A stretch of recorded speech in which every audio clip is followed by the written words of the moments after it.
Hey everyone. It's been a long time since I've done a sit down video, ever since I ended my last uh, sit down vlog video way back in October. But I decided that I was going to kind of do a new series of videos, not quite sure how many there will be, only time will tell. And it's going to be kind of like the quarantine diaries. Kind of wish I had started it a bit earlier when things started to go down. I wasn't really sure what was going to be happening right now and in the world, so it wasn't really something that crossed my mind. And now that I've been in the house for so long, I've started to think, hey, like maybe I should film a video on this and just kind of talk about it for my future self, because these are the things that I will want to remember.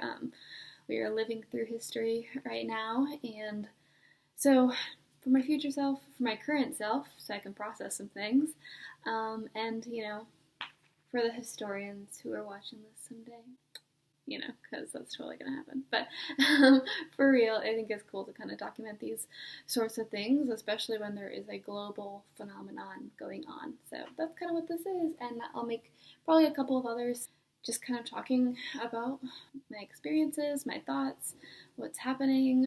So yeah, that's in a nutshell what this is. So I'm going to go ahead and kind of backtrack. Right now is May 1st, 2020. So obviously things have been going on for a while now. So I'm going to go ahead and backtrack to January. This is the first time that I heard about coronavirus was in January. I was in Indiana visiting my boyfriend, and his mom is a scientist and is kind of like really into this sort of thing, like epidemiology. I think that's what it is, right? Like the study of diseases, and like, anyway, she knows about this sort of thing. We were at dinner at her house, and she just brought up, like, I don't know, someone brought up coronavirus somehow. I hadn't even heard of it yet. I had no idea what this was.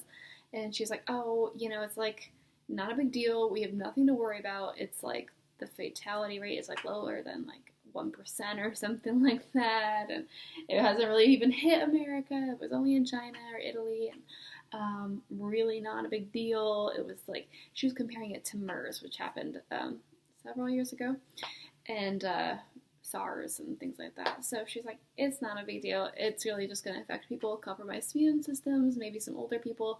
It's not really spreading that much. It's like a flu. And I'm like, I'm not a germaphobe at all. I'm not afraid of getting sick. It's not something that's like really in my head. So I was like, oh, okay, I'm healthy, I'm young. That's happening somewhere else. It's just not even going to affect me whatsoever. And so I just like heard it and was like, all right, that's sad for them, whatever, in one ear out the other. It's one of those biases that we have, especially when you're young, and it's like, oh, you never think that like bad things will happen to you. Can't remember what kind of bias that is, but there's an actual term for it. And then in February, I came back to Colorado, was working, and just kind of living life, seeing friends. Garrett came home for spring break, this and that. So it was just, and yeah, sure, I heard about it. It was on Facebook here or there, on the news here or there, and it was, okay, it's happening. I honestly was one of those people who was definitely like, people are overreacting. I looked up the symptoms. I'm like, this just seems like a really bad cold or a flu. Like, okay, like, sure, I totally get that we want to be safe for those who have compromised immune systems, but it's probably not that big of a deal. Okay, I don't see why people are getting so worked up about this. Definitely guilty of that back in February and beginning of March. Beginning of March, once it started hitting like Washington and California, I was like, okay, this is weird, starting to get a little closer to home, especially because my brother lives in Washington. And they found a case at my aunt and uncle's school that they work at. Or maybe it was just my aunt's school. Anyway, someone in my family's school that they work at. I was like, oh, it's uncomfortable, awkward. And then I started to see people who like were stuck on cruise ships, and I'm like, oh my goodness, okay, this is serious. But I think it hadn't really fully hit me yet, because I was still like, it's kind of ridiculous. Like, okay, yeah, this is bad, but like, what? Okay, I don't know. I think I couldn't wrap my head around it, because I was like, yeah, it seems serious, and at the same time, like, what? So I kept working, and I had friends who were like, do you want to cancel hanging out? And I'm like, I mean, if you feel uncomfortable, then sure, but I don't care. And I was, it was still mid-March, and I was hanging out with people. And then my brother came back for spring break on March 8th, and we started hanging out with people and whatever. Like he was, visiting with friends. And then probably a couple of days later, that's when it started to really hit me that this was serious because Harvard closed. They're like, the students are not coming back after spring break. And I was like, a university? Not just a university, Harvard, right? Like a big Ivy League school. Like smart people are there. Smart people are saying, we're not doing this. And that was kind of, I don't know, maybe the warning sign for me. And then Indiana University, which is where one of my best friends goes, and the town that my boyfriend lives, they're like, we're closing. I was like, okay. And then my brother's school was like, we're closing. And then my old school, like I'm not in college anymore, but my old school was like, we're closing. And I was just like, okay, this is weird. This is serious. I've never noticed anything like this in my entire life. And yeah, I'm only 21, but like, I've never known anything to happen like this. And I asked my mom, I was like, has this ever happened? Like, what? Like, no, this is new. It felt very unreal. I don't know what to say more than that. So over spring break, my mom always will take one day off, and she and my brother and I will go and do something fun. So like one year we went to the zoo, one year we went to a museum. So this year we were all going to go to the Nature and Science Museum. So we had these plans for like months. And that morning we're like, did we do this? Like it was still very uncertain. Like, it's open. Is it okay? Like we all decided to go ahead and take that risk and be like, it's probably fine. It was more on the empty side than you would think. Like we walked into the Pixar exhibit because they were doing a whole exhibit on animation of Pixar. Super interesting, by the way. If you ever have the opportunity to go see it, I'd highly recommend. And it was empty. Just completely empty. And I mean, there were some field trips going on, so there were some kids and students there, but it was a lot more quiet than expected. And we did a really good job. Like we would go into an exhibit, there are some hands-on things, and we would do them, and then we instantly would come out and we'd wash our hands really, really well. Like we were very conscientious about not touching our face and just washing our hands a lot. I mean, that's all you could do. But yeah, it was kind of the first time in my life that I felt very aware of germs, I guess. Like I said, I'm not a germaphobe. I've eaten things off the floor, off the ground, I'm not gross, but like I'm not really that careful when it comes to germs, and maybe that comes from a very privileged place because I'm a healthy human being, but I'm just not a germaphobe. It just doesn't come to mind. That was like the first time ever in my life where I was very like aware of that. Also that day, they said that like the NBA was closing and like March Madness wasn't going to happen, things like that, and I was like, man, this is intense. So I think like that was another huge thing. And then the next day, I found out that Tom Hanks and his wife Rita Wilson got coronavirus. And that was just one of those, like, I don't like the word equalizer, and I will get to that in a minute, but it was kind of like one of those things like, okay, even celebrities can't like really escape this. Like they say the coronavirus is that great equalizer because it doesn't care if you're poor, rich, or healthy, or whatever, or young, or whatever, anyone can get it. You know what I mean? And yeah, I get it. I agree. And everyone's staying home, like everyone. Like this is a worldwide pandemic. So it's not just like the United States. It's not just Western civilization. It's everywhere. Like that's insane. And it is affecting really rich people and celebrities. And it is affecting people in poverty and people in between. And at the same time, it's not, because quarantining inside this two-room apartment is, one, way better than a lot of people. I'm extremely grateful to have a place that is safe, and I have a nice bed, I have food, I have friends and family that are supportive and caring of me, but it's also not the same as being, Paris Hilton.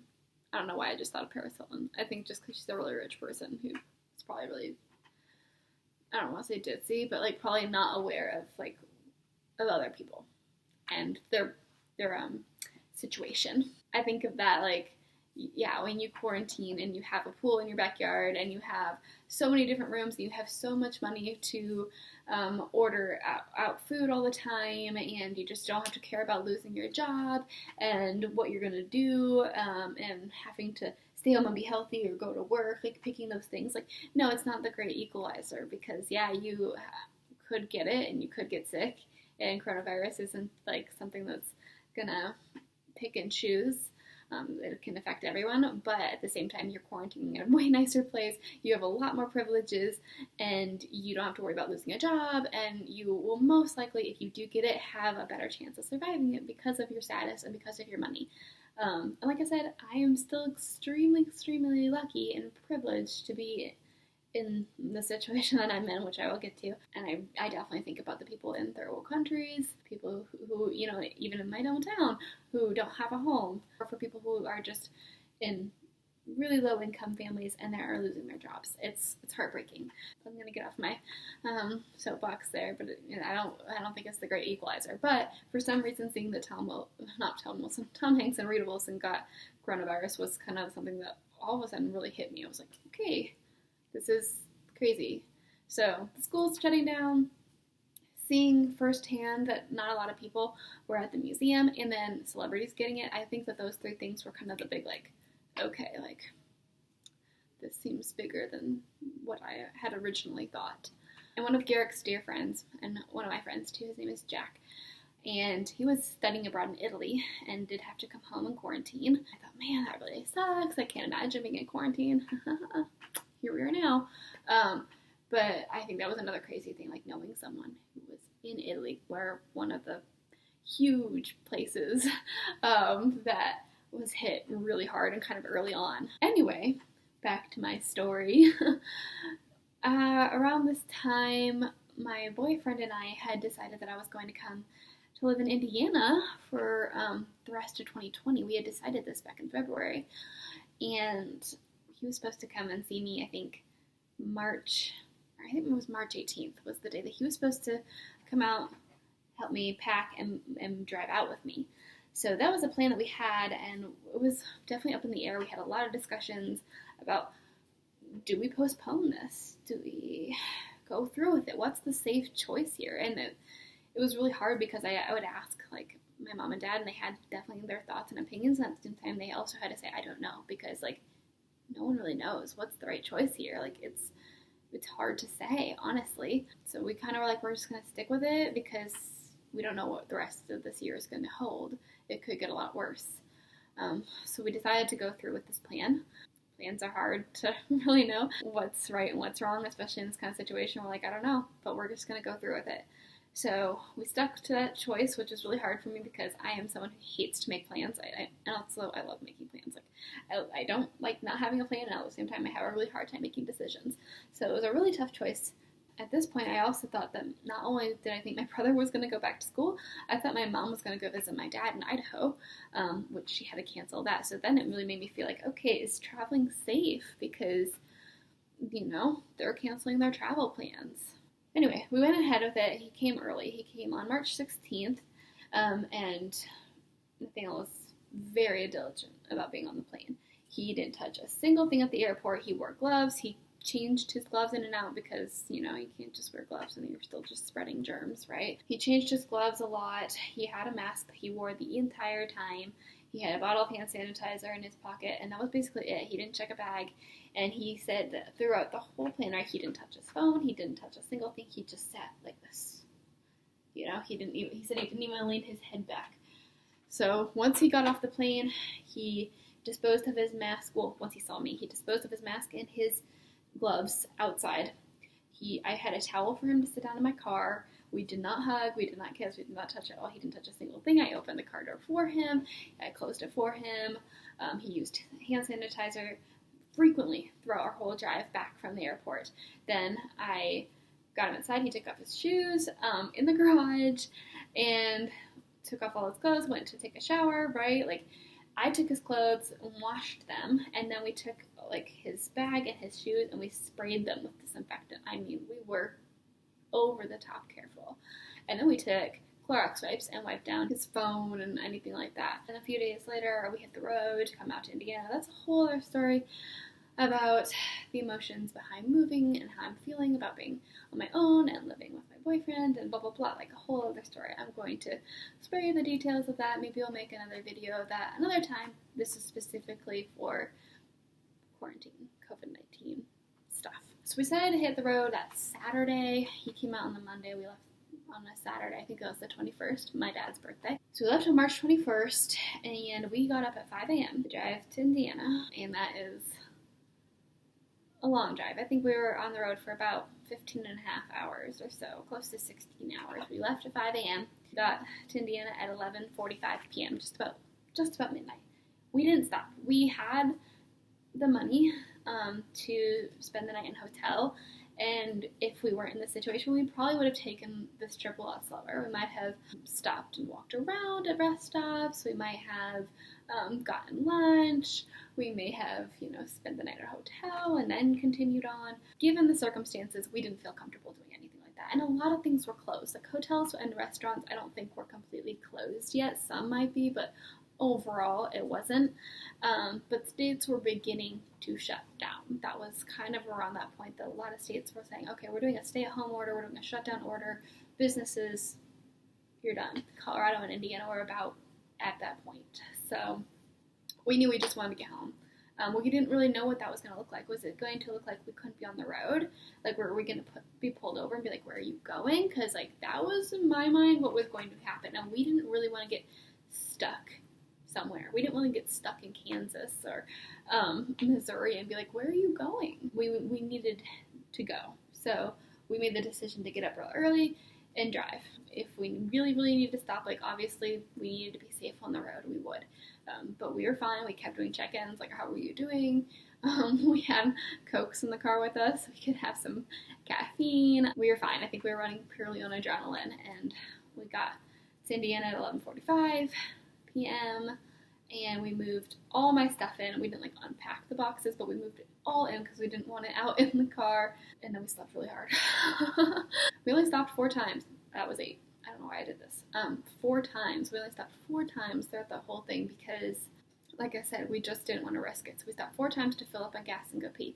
And those stops were also very careful. We had a wad of Clorox wipes in the car. Not a wad. A tub of Clorox wipes and a wad of, paper towels and gloves and hand sanitizer, and we just kept it up there on the dashboard. So whenever we had to fill up with gas, we would wear a glove, and we had the paper towels that we would cover it up, and then we'd throw those away so we'd get new ones. And then going into the bathrooms, we would always use paper towels to touch all the handles. Our hands were never touching anything, and then we would still use disinfectant. And even when we got back here, we showered really, really well, and we bagged our clothing and put it in a closet, and then we washed it later. And then the next 2 weeks, it was quarantining. We really couldn't go anywhere because we had to make sure that we weren't, contagious, that we didn't have anything. We never developed any symptoms, so after those 2 weeks, we decided we were able to go to his parents' house, and we've kind of been quarantining with them ever since. We do stay in this apartment. Maybe it is questionable that we do this. I don't know, but we're very conscious, and I think they are too, about where everyone's going. It's not super feasible for us to be here all the time. We can, and we did for those first 2 weeks, but it was hell, let me tell you. And once again, I'm trying to be really grateful because it could be a lot worse. This is our bedroom. Right out there is the living room, and we have a tiny, tiny kitchen that has 0 counter space. It's really finicky in there, some of the appliances, it works. We can get by. Obviously, we did for those 2 weeks, and we could still if we needed to. But it's really nice to have a place that we can go that has more of a homey atmosphere, that has a bigger kitchen that we can use to cook things, and they'll cook for us, which is super nice. Have a backyard. We be able to go outside. So once those first 2 weeks were up, we were able to go over there, and we've been going over there almost on the daily. It gives us some other people to talk to. He has a mom, dad, brother, and sister who are over there, and a couple of dogs. So it's just other people to talk to, a nicer place for us to go on walks. We've been doing that a lot. I know that tons of people are doing that, just going for walks and enjoying fresh air and exercise. It's one of those things to keep yourself sane. That's kind of been the routine. Nathaniel's really lucky that he gets to work at home. He doesn't have to go into the office, and he also is keeping his job and making money. So super fortunate there. I don't have a job yet because I was coming out here and I was hopefully going to find a job, and that plan went out the window, and I'm not in school anymore. So I found it very tricky to keep myself entertained or occupied, and so there have definitely been some tough days for sure where I have laid in bed all day and watched TV or just felt very, very sad and anxious. And I know that that is not a unique experience, and that has been an experience for a lot of people. And then there are other days where I try to get really productive. I've cleaned the apartment several times, or I've gone for a run or a really long walk, or I've tried to get people to be like excited about things. I'll have his brother and sister come over here, and I'm like, okay, we're gonna like do Harry Potter day, or we're gonna do a horror movie day, or we're gonna do this or that. Just like we're gonna play board games, or I'm trying to be creative. I'm one of those people who I am an introvert, and ultimately I am a homebody, but I do miss going out, and that's like saying something. I want to go out and I want to be busy. I like to work.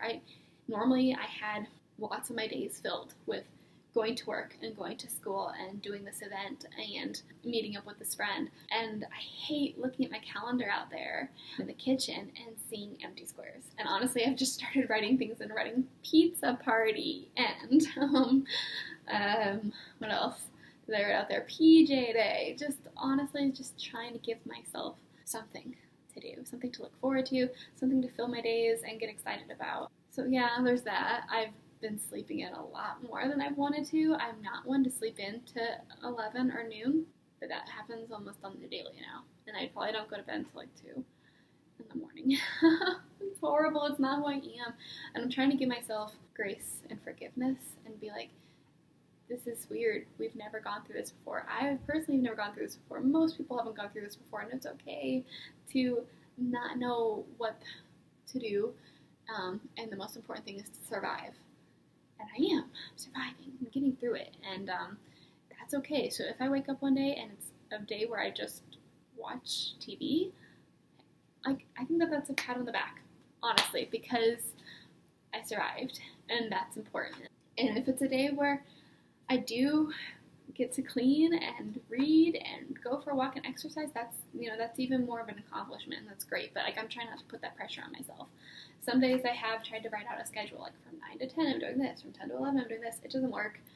So I said, screw it to that, I'm not doing that. I've done things where I've written a list of goals for the day, and that's a little bit better because it's not quite as rigid. And a lot of the goals are very simple, but it helps me to feel like I've done something. So it's like, make the bed, take a shower, put clothes on, and then put one thing in there that's maybe more of a big thing, and then, like add clean the dishes or read a chapter from your birthing book, because that helps. It helps to say like, okay, I am doing things, and having that list look longer and being able to cross things off. Like, I did take a shower, I did make the bed, great, I put real clothes on, and it's not just pajama pants.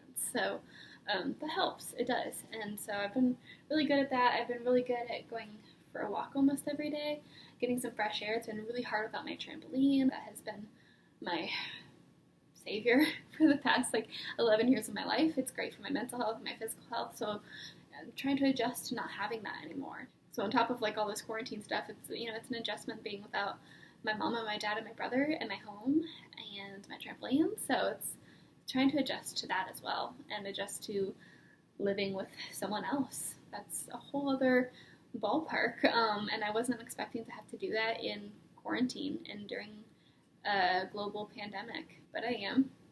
So it just adds to the adventure, I guess, honestly. I'm sticking with my doula training, so I've been taking an online breastfeeding class. I took an online mental health class for doulas and birth workers. I've been reading, doing book reports, working on my website and my social media presence. If you want to follow me, I'm just going to do a quick plug. Follow me at Wild Child Birthing on Instagram or Facebook.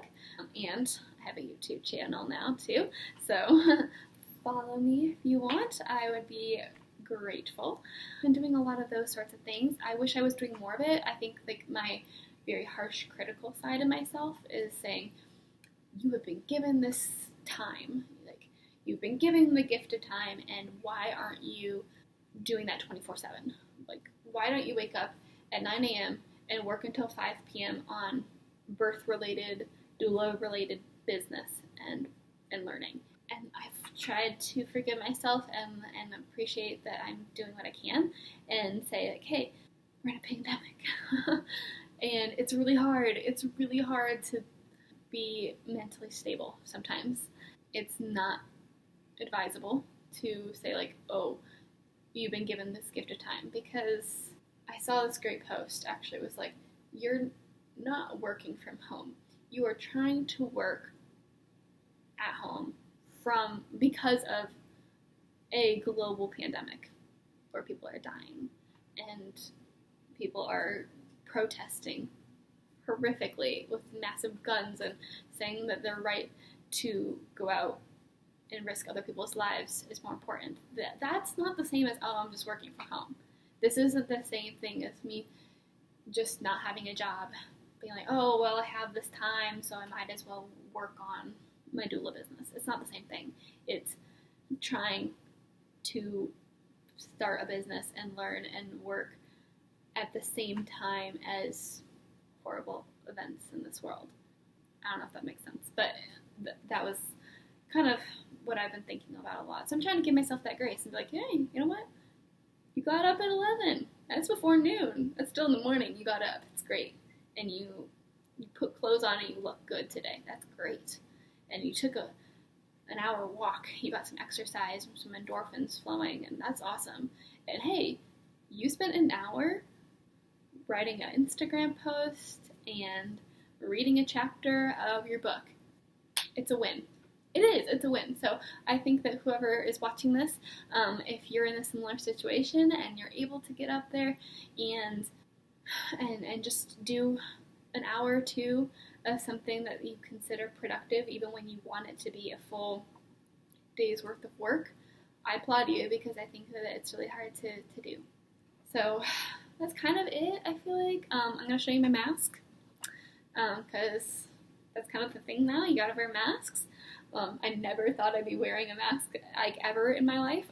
Not, like, in this capacity, like, especially not going to the grocery store. So, like, yesterday, we went to the grocery store for the first time in probably 3 weeks. We were there really fast. We were really efficient. Nathaniel and I have created a plan on how to, like, get in and out of our building, because we're an apartment building, so we have, like, a code to get into the whole building, and then we have our own personal door with a lock, and we don't want to contaminate our door and whoever else is touching the door downstairs. So one of us will touch the door downstairs, one of us will touch the door upstairs, so we don't have to contaminate, and then we both wash our hands. So we kind of walked into the grocery store with kind of the same mindset of, like, Nathaniel was going to grab everything, and he held the cart with just one hand, and it was a gloved hand. And then I paid, and I used the credit card, and I used the glove for the chip thing, and whatever, right? We had a whole system, but it was insane to be out and about. And we had our masks. We did. It was just insane to be walking around in a grocery store with a mask on. I'd never done that in my entire life. I never thought that I would. And it was insane seeing other people. In a way, that does make me feel connected to other people, because I can look at someone across the grocery store and be like, okay, like, I have no idea who this person is. I don't know their name. I don't know their history. I don't know their story. And at the same time, I can look at them and be like, I know what, like, you're going through, in a way. Like, we're trying to make it through this grocery store run. And not get sick, and not make anyone else sick. And you can see that when you're seeing people wear a mask. And on the flip side, you can see people being really stupid, and really, that breaks my heart, honestly. Just seeing the people who don't take this seriously, or who aren't abiding by the 6 feet thing, and who are getting closer to people. And I would have to be like, excuse me, can you back away? Or I'm looking at people like, why aren't you wearing a mask? Like, I don't care if you don't think that you're going to get sick. Like, think about other people. You have a right to, get sick if you want, or to do whatever you want with your own body, but, like, please don't violate the rights of others. And I don't want to get sick. Grow up. Be a decent human being. That's, like, just how I feel. So here's my mask. It's a Star Wars mask. I like it, as you can see. Nathaniel's mom made us all masks, and try to get us things that we would like. So I have Star Wars, because I like Star Wars, and Nathaniel has a matching one. So on Monday, when it's May the 4th, we can wear our masks. And his sister really likes dinosaurs, so she has a dinosaur one. Anyway, take it off because it's uncomfortable, and you can hardly hear me, I'm sure. But anyway, that's my mask. It's more fun than wearing a surgical mask. And there's a shortage of everything. There's a shortage of food now, I think. Like, there's going to be a meat shortage and fruit shortage, like fresh vegetables and fresh fruits. So we've been stocking up a lot on non-perishable items because we don't really know what that's going to look like. There's obviously a shortage of cleaning supplies and toilet paper for God knows what reason. Yeah, lots of shortages of masks and things like that. And the medical grade masks should obviously be going to nurses and doctors and things like that. So we all have cloth masks, and they're more fun. They're cute, you know. Masks that make it fashion, right? So, you know, my heart goes out to the people who are working. If you haven't seen my last video, I made a tribute to my dad, who has been working on the front lines and is alone, so I really feel for him. And one of my dearest friends, her birthday's today, her name's Cammie, she has been doing nursing school during all this and is a nurse. So, like, she's been doing schooling and going out and sitting with COVID patients and trying not to get sick and trying to fight the good fight. So I really appreciate all those people who are working on the front lines. I was thinking that yesterday at the grocery store too. I stopped and thanked the cashier and was like, just thank you so much. Because this kid, he looks like he was my age, and he's just, you know, bagging groceries and trying not to get sick. And I thank those people who are essential workers, because I think that in this time we're going to learn that the people who are really, really important to our society are the people that lots of people look down on, you know, janitors and cashiers, you know, nurses, paramedics, UPS drivers, right? Just, they're the ones who are making the world turn right now. So I think that hopefully, I pray to God that people have more respect for those individuals after this is over. And unfortunately, I don't know if that will happen, because the way that people are, I'm just going to say it, the way that Trump supporters and people like that are going about this, it's really heartbreaking to hear, like, I'm not going to get a vaccine, this is all hoax, it's not real, I'm not sick, so I'm not going to abide by these rules. It breaks my heart. Like, on one hand, I think that this virus has brought out beauty in a lot of people. Like, we have seen the beautiful sides of people, like people cheering from their windows. When I go on walks, I think I feel like the same connection with people, because we'll both be walking, like someone walking on the side, walk on the side, and we like go around each other, and I feel connected to those people in a way, because I know that we're watching out for each other, and we're just gonna split, and hey, we're both just trying to get exercise and keep our minds sane during this time, but we're gonna keep each other safe. I feel that connection, and seeing the people do chalk drawings and say thank you, and we're in this together, and love you, and stay safe, stay strong, and seeing all the messages on Facebook and Instagram and all social media sites, and getting phone calls from people and reconnecting with others and making sure that everyone's staying safe. Like, it's very beautiful. Like, there are some beautiful stories, and you get to see a great, generous side of people. And on the flip side, you get to see an extremely ugly, horrific side of people. That's rough. Like, Nathaniel's friends are not quarantining, and they've been doing band practice without him, and I know that that's crushing him, and I feel for him so much, and I'm very proud that he is staying strong and not going to do that. And seeing those people who are protesting with, you know, their massive assault rifles and are trying to stop ambulances and yelling at nurses and saying, I'm not going to get a vaccine, and my body, my choice, and like, where was that when we were talking about pro-choice stuff, right? Like, it's interesting. I don't know if I have a better word for that, but like, we are seeing different sides of people, for better or for worse. Anywho, I've been talking for, 37 minutes now. I don't know if anyone has made it to the end of this video.